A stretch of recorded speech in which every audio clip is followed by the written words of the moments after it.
Você sabe quais são os principais motivos que levam à malha fina? Olá, meu nome é Thalita Kuroda, eu sou professora no Contabilidade Facilitada Educacional e sócia no escritório Contabilidade Facilitada Assessoria. Antes de mais nada, já deixa o like nesse vídeo, se inscreva no canal e ative as notificações para a gente saber que esse conteúdo é relevante para você e continuar produzindo mais vídeos como esse. Se você precisa de ajuda para fazer a sua declaração do imposto de renda, você pode contar com a Contabilidade Facilitada Assessoria clicando no link que está aqui na descrição. Agora, se você não quer fazer a sua declaração com a nossa assessoria, mas quer aprender tudo sobre declaração do imposto de renda, você precisa conhecer o IRPF de A a Z, que é um curso completo onde você vai aprender tudo, desde o mais básico até o mais avançado, para poder atender vários clientes e fazer uma ótima renda extra nesse período de declaração. Mas você quer saber quais são os principais motivos que levam à malha fina? Então fica comigo depois da vinheta.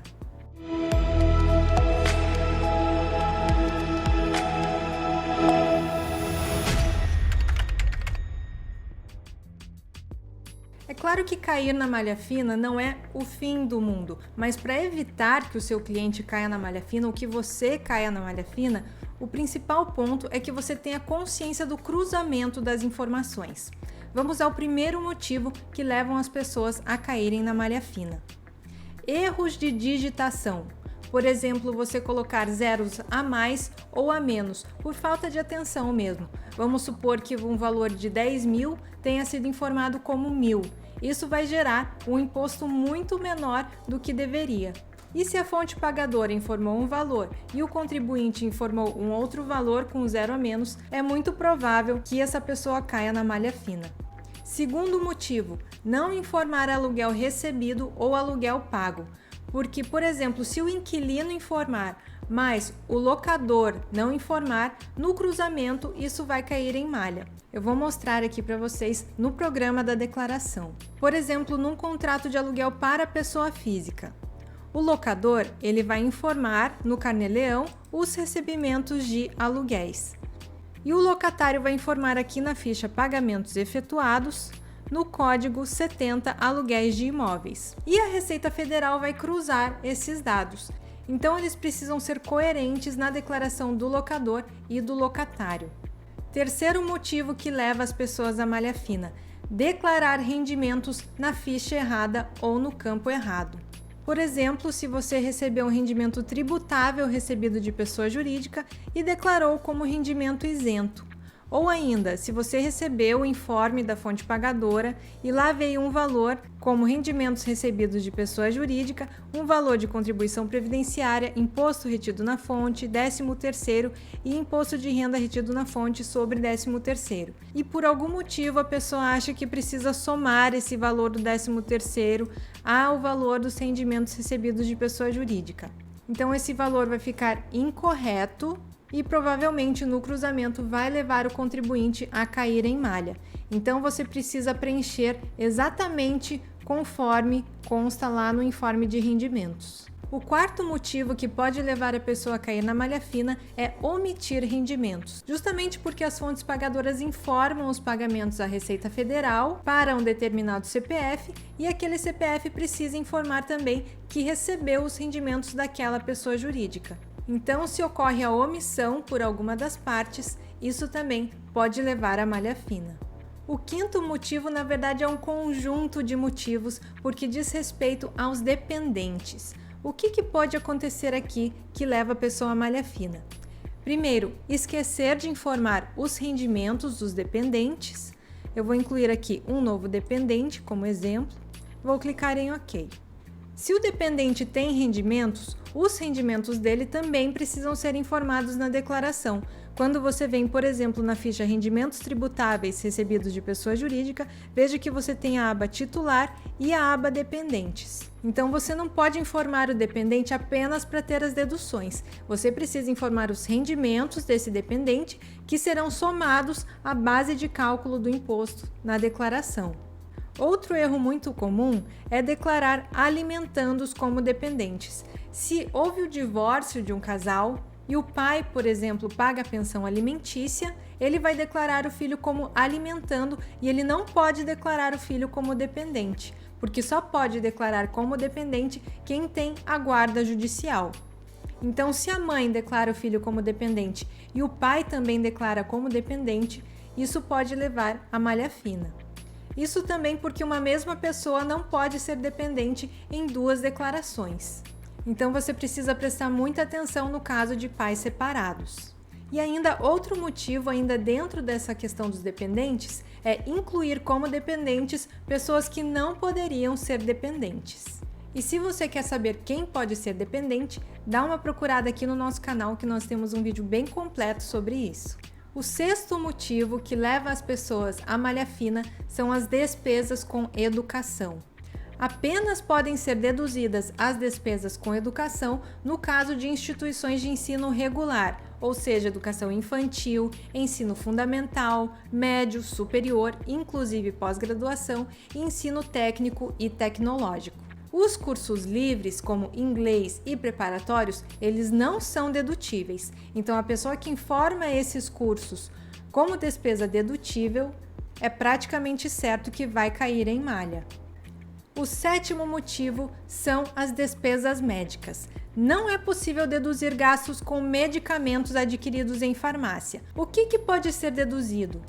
Podem ser deduzidos pagamentos efetuados a médicos de qualquer especialidade, a dentistas, psicólogos, fisioterapeutas, terapeutas ocupacionais, fonoaudiólogos, também a hospitais, exames laboratoriais, serviços radiológicos, aparelhos ortopédicos, próteses dentárias, então tudo isso pode ser deduzido. Agora, os medicamentos, eles só podem ser deduzidos se eles integrarem a conta do estabelecimento hospitalar, ou seja, se eles fizerem parte do tratamento e vierem lá na conta do hospital ou da clínica. Outro erro que pode levar à malha fina, ainda dentro dessa parte das despesas médicas, é informar despesas que não existem, porque se a pessoa não tem nenhuma comprovação, aquela despesa é como se não existisse. Então é necessário que a pessoa tenha todos os recibos para poder deduzir na declaração, porque se a Receita Federal pedir a comprovação dessas despesas, você vai precisar enviar as notas fiscais ou os recibos. E ainda dentro das despesas médicas, não é permitido deduzir despesas de pessoas que não sejam dependentes na sua declaração. Porque quando você vai informar, por exemplo, uma despesa com médicos no Brasil, você pode informar a despesa do titular, com dependente ou com alimentando, quando em virtude de cumprimento de decisão judicial ou de acordo homologado judicialmente ou por escritura pública. Então, por exemplo, se nós temos uma família onde o pai e a mãe são casados e eles têm um filho em comum e o pai paga o plano de saúde do filho, só poderá deduzir a despesa com o plano de saúde do filho quem tiver esse filho como dependente na sua declaração. O oitavo motivo que pode levar o contribuinte à malha fina é o valor patrimonial dos bens declarados. Se a pessoa tem um imóvel, ele precisa ser declarado pelo custo de aquisição. Eu dei o exemplo do imóvel, mas isso é para os bens em geral. Se a pessoa pagou 300 mil num imóvel, ele vai declarar por 300 mil e ele vai repetir esse valor ano a ano, a não ser que ele tenha feito benfeitorias no imóvel durante o ano que possam ser agregadas ao custo de aquisição. Um erro muito comum é que as pessoas declaram pelo valor de mercado e vão aumentando o valor desse bem a cada ano porque acham que o imóvel valorizou, mas nós não podemos fazer isso, porque os bens eles precisam sempre ser declarados pelo custo de aquisição. Imagina que você comprou esse imóvel por 300 mil e o valor de mercado aumentou bastante e de repente ele vale 500. Você concorda que a sua variação patrimonial pode ser incoerente com a sua renda? Uma pessoa, por exemplo, que ganha 80 mil por ano, tem um imóvel que comprou a 300 mil e depois no final do ano esse imóvel vale 500. Ela ganhou 80 e teve uma variação patrimonial de 200. Então isso ficaria totalmente incoerente, o aumento patrimonial e o rendimento recebido. Essa variação patrimonial, esse ganho de capital, ele vai ser calculado quando o imóvel for vendido. E nesse momento da venda é que será apurado o ganho de capital sobre essa valorização do imóvel. Porque se você for aumentando o valor do bem de acordo com o valor de mercado, a Receita Federal vai questionar qual foi o rendimento que gerou aquele aumento patrimonial. O nono motivo que eu trouxe para vocês aqui hoje é a omissão de saldos bancários, porque as instituições financeiras elas informam a Receita Federal os nossos saldos e os saldos bancários acima de R$ 140 devem ser declarados. Então, se o banco informou para a Receita Federal que você tem um saldo em conta e você não declarou aquele saldo, no cruzamento, isso pode te levar à malha fina. E o 10º motivo é em relação às empresas do MEI e do Simples Nacional. Nós sabemos que os MEIs e as empresas do Simples Nacional, elas precisam enviar anualmente para a Receita Federal uma declaração anual em relação ao que foi faturado no ano anterior. Então, se o MEI informar um faturamento para a Receita Federal e lá na declaração do imposto de renda o responsável pelo MEI informar um valor menor, isso vai ficar incoerente. Assim como lá na DEFIS, que é a declaração do Simples Nacional. Lá na DEFIS você precisa informar o valor dos rendimentos tributáveis pagos ao sócio pela pessoa jurídica e também o valor dos rendimentos isentos pagos ao sócio pela pessoa jurídica. E se na declaração da pessoa física responsável pela empresa esses valores não forem coerentes, isso também vai levar à malha fina. E como é que nós podemos evitar esses erros? A primeira dica em relação a isso é: utilize sempre que possível a declaração pré-preenchida, porque nela vão vir todos os dados que as fontes pagadoras informaram para a Receita Federal, então a chance de ter alguma pendência de malha diminui bastante. A segunda dica é aquela que eu já trouxe lá no começo. Tenha sempre consciência do cruzamento das informações. Pense como a informação que você declarou vai cruzar com a informação de outra fonte pagadora, ou do plano de saúde, ou da instituição de ensino. Pense como essas informações vão se cruzar. Será que aquele médico que eu paguei aquela consulta no ano passado, ele declarou para a Receita Federal o pagamento que eu fiz? Será que ele preencheu o carnê-leão? Aquela consulta que eu fiz na clínica, será que eles emitiram a nota fiscal?